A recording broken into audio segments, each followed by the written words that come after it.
Lámpara es a mis pies tu palabra y lumbrera a mi camino. Continuamos con la cuarta parte del día de reposo. Y vayamos a la carta a los Romanos, capítulo 14, versículo 1. Recibí al débil en la fe, pero no para contender sobre opiniones. Pablo dice que estando ya en la gracia, el débil es el que practica la ley. Y Pablo está diciendo, tienen que aceptar a aquel que no ha madurado por el conocimiento, sino sigue teniendo debilidades. ¿Cuáles debilidades? Que tienen que guardar el día de reposo, la abstinencia de la carne al no comer. El apóstol Pablo dice de que estos son débiles en la fe. Romanos capítulo 14, versículo 5 dice, porque uno hace diferencia entre día y día, otro juzga iguales todos los días.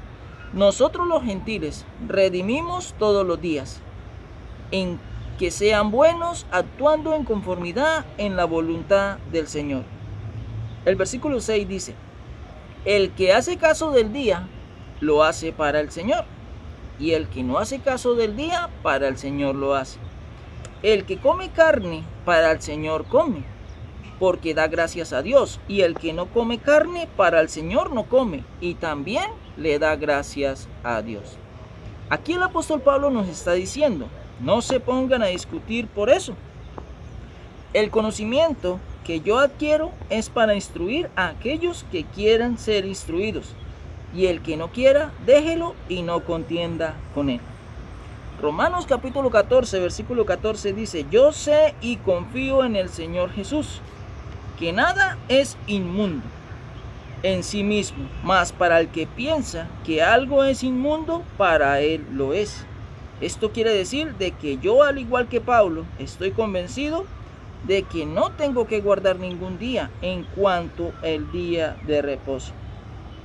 Si usted sí lo hace, hágalo usted. Si a usted le queda claro eso, hágalo. Colosenses capítulo 2, versículo 16 nos dice de la siguiente manera, por tanto, nadie os juzgue en comida o en bebida, o en cuanto a días de fiesta, luna nueva o días de reposo. Algo que se debe entender en el primer pacto es que era una sombra de las cosas venideras, era una ilustración, unos símbolos de las cosas espirituales del nuevo pacto. El Cordero era la sombra de venir del Cordero de Dios que quita el pecado del mundo. Mismo Jesucristo dijo en Juan capítulo 1, 29, Juan lo dijo. Juan el profeta dijo, he aquí el Cordero de Dios que quita el pecado del mundo. Y vamos a enumerar aquellas cosas que eran sombra. Ya vimos que la número 1, dice el profeta Juan, que ese Cordero perfecto que se sacrificaba para el perdón de pecados era la sombra de venir del Hijo de Dios, es decir, Jesucristo hombre. Aquel hombre perfecto, porque Jesucristo fue hombre perfecto y sin defecto, que no hubo pecado en él.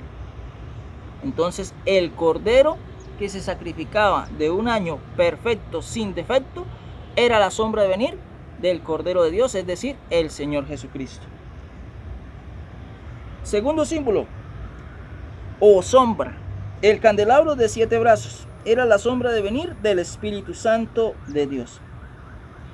Tercer símbolo, o sombra.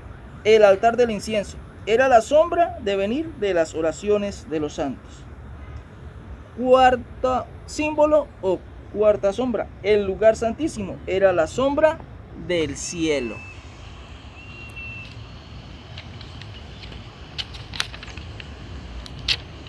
¿Por qué decimos que el lugar santísimo era la sombra del cielo? Porque el cielo es el trono de Dios. Quinto símbolo, el arca del pacto era la sombra de venir de la presencia de Dios en la tierra. Sexto símbolo, el velo. El velo era la sombra del pecado que nos impedía y nos separaba de Dios por estar enemistados. Y este velo fue el cuerpo del Señor Jesucristo. el cual llevó en su carne todas nuestras transgresiones por el pecado, y al morir en la cruz nos libertó, nos redimió y nos reconcilió con el Padre. Hebreos capítulo 10 versículo 1 dice: porque la ley, teniendo la sombra de los bienes venideros, no la imagen misma de las cosas, nunca pueden, por los mismos sacrificios que se ofrecen continuamente cada año, hacer perfectos a los que las hacen. La ley era la sombra de la gracia. Hebreos capítulo 3 versículo 6 dice que Moisés era la sombra de Jesucristo como mediador. Y el versículo 7 y el capítulo 4 de Hebreos dice de que el día de reposo que guardaban los judíos era la sombra del reposo espiritual que vendría cuando el reino de Dios sea restaurado. Hebreos capítulo 5 versículo 1 al 10 dice: del sacerdocio arónico era la sombra del sacerdocio de Jesucristo, el sacerdocio eterno, según el orden de Melquisedec. Hebreos capítulo 8 y capítulo 9 habla del primer pacto, el cual era la sombra de venir del nuevo pacto. Aquí no hay discusión, porque el pacto de la gracia quitó el pacto de la ley. El reposo del antiguo pacto fue quitado, y el reposo del nuevo pacto será cuando estemos en el reino de Dios. Porque cuando estemos en ese reposo descansaremos de nuestras obras. ¿Cuáles? Todas esas obras que nos están angustiando, como la muerte, el dolor, la angustia, el pecado, la persecución. Nuestras debilidades desaparecerán y descansaremos de eso, porque entraremos en el reposo del Señor. ¡Qué bonito! No habrá más vejez, no habrán enfermedades, la imperfección terminará, y solo allí reposaremos de nuestras obras, y se cumpla lo que dice Apocalipsis 21:4: enjugará Dios toda lágrima de los ojos de ellos, y no habrá más muerte, ni llanto, ni clamor, ni dolor, porque las primeras cosas pasaron. Solo allí, cuando el reino de Dios sea restaurado, cuando Dios sea el soberano en la tierra, nosotros reposaremos en su reposo. Hebreos capítulo 4 versículo 3 dice: pero los que hemos creído estamos en el reposo de la manera que Dios reposa. Versículo 9: por tanto queda un reposo para el pueblo de Dios. Y el versículo 11 dice: procuremos pues entrar en aquel reposo para que ninguno caiga en semejante ejemplo de desobediencia. Si no obedecemos, si no permanecemos fieles, no entraremos en el día de reposo. Salmo 95 versículo 11 dice: por tanto juré en mi furor que no entrarían en mi reposo, trayendo a memoria la experiencia del pueblo de Israel, otra vez en el desierto.